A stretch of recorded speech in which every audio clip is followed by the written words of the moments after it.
In June 2025, the Middle East erupted as Israeli jets and missiles struck deep into Iran, shattering years of tense anticipation. The trigger Israel's belief that Iran was on the verge of building a nuclear weapon, and the collapse of last-ditch diplomacy. Israel's preemptive strikes targeted Iran's nuclear sites and military command, aiming to cripple its nuclear ambitions and military response. Key facilities like Fordow and Natanz were hit, sending shockwaves across the globe and igniting fears of a wider war. The world watched in alarm as the region plunged into chaos, with leaders calling for de-escalation and bracing for Iran's response.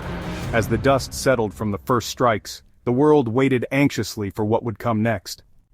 Iran struck back within hours, launching missiles and drones at Israeli cities, breaching even the Iron Dome and forcing millions into shelters. The human toll mounted, dozens killed in Israel, hundreds dead and thousands wounded in Iran as American airstrikes joined the fray. Iran escalated further, targeting U.S. bases in the region, most notably Al Udeid in Qatar, broadening the conflict and risking direct U.S. involvement. President Trump ordered U.S. bombers to hit Iran's nuclear sites, claiming total destruction, though intelligence suggested only a temporary setback. The gap between political claims and military reality became clear. Iran's nuclear program was damaged, but not destroyed. The war's scope widened, and the world feared it could spiral out of control. The region braced for further escalation as both sides dug in. As the war raged, frantic diplomacy began. The U.S., with Qatar's help, pushed for a ceasefire, leveraging Qatar's ties to Tehran. After intense negotiations, Iran agreed to halt hostilities, and President Trump announced a ceasefire. Relief was short-lived.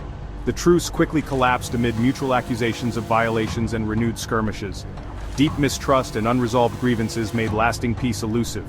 President Trump, frustrated, publicly rebuked both Israel and Iran, lamenting their endless cycle of conflict. The world's hopes for peace faded as the violence threatened to resume. The region remained on edge, with diplomacy struggling to keep pace with events on the ground. In the aftermath, Iran expelled UN nuclear inspectors, ending cooperation with the IAEA and plunging the world into uncertainty. With no independent oversight, fears of a nuclear arms race surged, and suspicion replaced transparency. The ceasefire lay in ruins, and both militaries stayed on high alert, their leaders' rhetoric uncompromising. The fragile calm felt more like a pause than peace, as the threat of renewed war loomed. The world faced urgent questions. Can peace be restored? How can Iran's nuclear ambitions be checked without inspectors? Will US and Qatari diplomacy be enough, or has the 12-day war unleashed uncontrollable forces? For now, the Middle East remains a powder keg, the world watching and waiting. The future is uncertain, and the stakes have never been higher.